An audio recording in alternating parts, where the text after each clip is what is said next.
Who has beckoned thee? It is I, Sensoris Totalis. We, the collective, desire knowledge on the difference between 2 and 3 wire. Very well.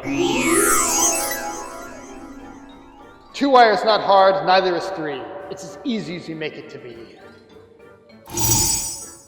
Senva's P4 and P5 sensors have 4 analog outputs. Today we're going to focus on the 3 wire and 2 wire 4 to 20 milliamps. Let's look at the schematics. Looking at 3 wire. It's the most common and easiest to understand. Think of it as the power supply and the analog signal are separate. Here we have the power supply leads. Here is the analog lead. Moving to 2 wire. It reduces the wiring needed but adds perceived complexity.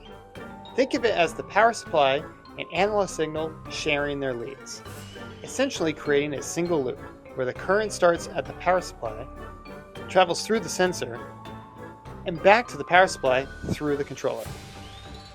Does that not satisfy your curiosity? What say you? Yes, good. Very well. If you have questions still, don't be afraid to call tech support or to reference our literature. And remember, Stay smart, stay sharp, and stay